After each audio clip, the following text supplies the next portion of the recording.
Are you aware of the current state of the real estate and stock market? It's a fascinating landscape. Let's kick things off by taking a trip to Dubai, a city that's been making waves in the real estate sector. Recently, the city has seen a surge in real estate stocks, specifically with Emaar Properties and Emaar Malls. These two entities have seen significant gains, with Emaar Properties rising over 3% and Emaar Malls jumping by almost 5%. That's quite an uptick, wouldn't you agree? But the intrigue doesn't stop there. Emaar Properties is planning a strategic move that could potentially reshape the market. They're planning to buy out minority shareholders of Emaar Malls. This move could lead to the delisting of the business by the end of the year, a significant shift that could have a profound impact on the real estate market. On the other hand, the Dubai financial market tells a different story. After a 6-day winning streak, it experienced a decline of 2.5%. This contrasting dynamic adds another layer of complexity to the already intricate world of real estate and stock markets. So what does this all mean? Well, it's clear that the real estate market is not a monolith. Different regions and different companies within those regions can experience drastically different trajectories. The case of Dubai is a prime example, with its real estate stock surging while its financial market declines. As we can see, the real estate market is experiencing an interesting dynamic, especially in Dubai. Did you know that the stock market rally that began in mid-October 2022 might be coming to an end? This isn't your everyday market speculation, but a viewpoint from JP Morgan's chief global market strategist, Marko Kolanovic. He suggests investors to hold their horses and not rush to buy the dip in stocks. According to him, we might have already seen the zenith of equity prices for this year.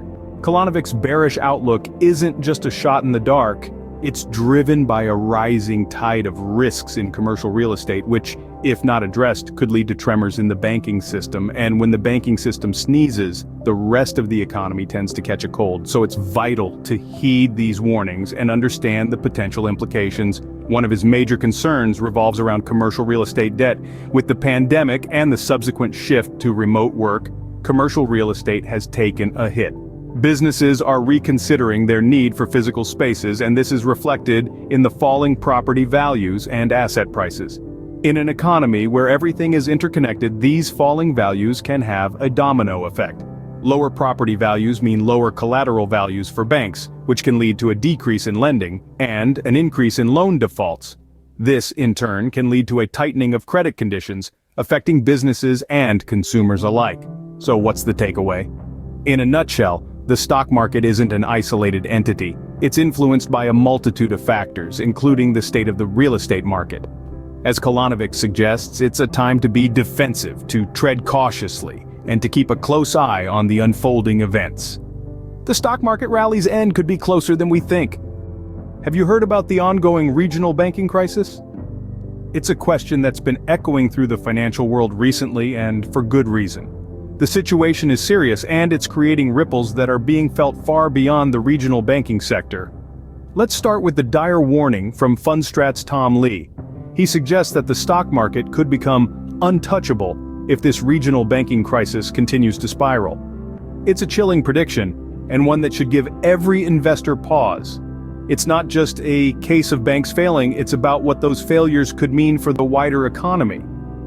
Consider the recent collapse of First Republic Bank along with other regional banks. These aren't minor players in the financial world. Their downfall is a stark reminder of the vulnerability of our banking system and the potential pitfalls that lie in wait for investors. But what are the potential risks arising from this instability?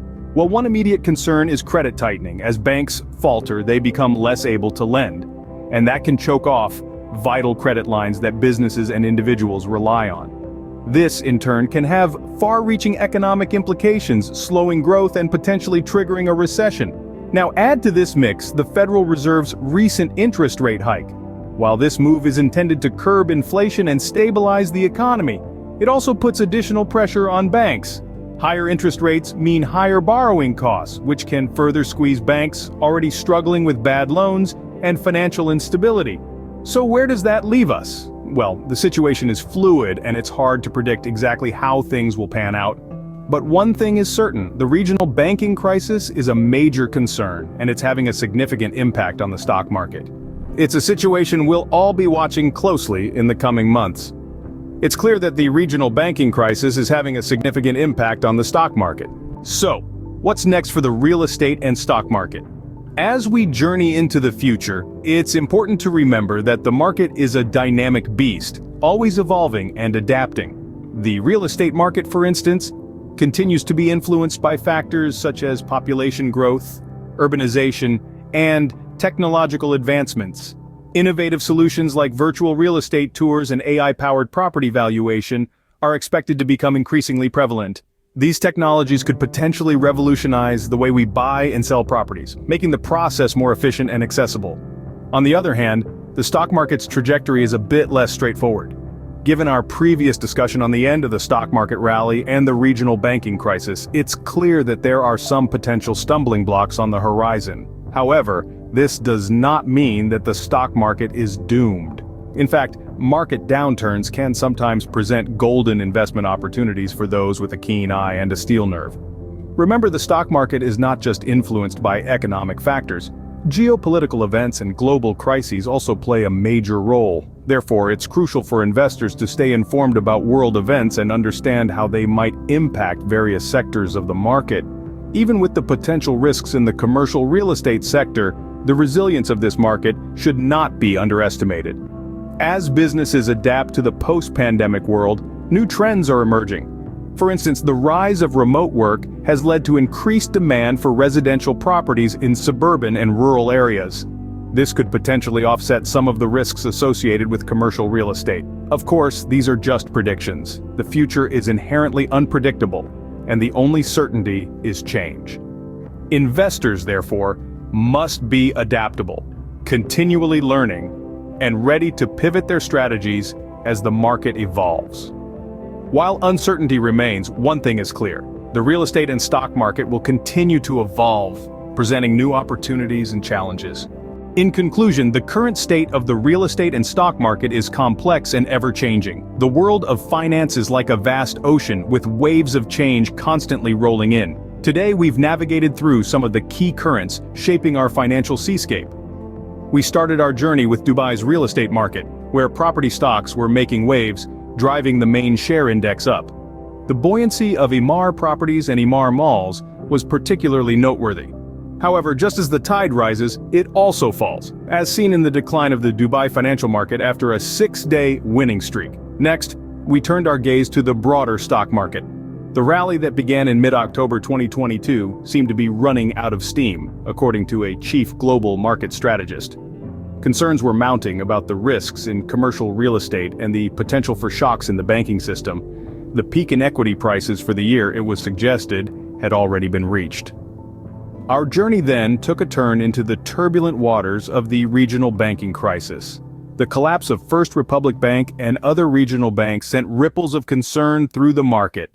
The crisis raised questions about potential credit tightening and economic implications. Yet, amidst the storm, there was a glimmer of hope that the crisis may not spill over into a bigger problem for the stock market. In the face of these challenges, it's essential to remember that the tide always turns. As we look to the future, the real estate and stock market will continue to ebb and flow, shaped by a multitude of factors. It's a complex landscape, but one that offers opportunities for those who are prepared.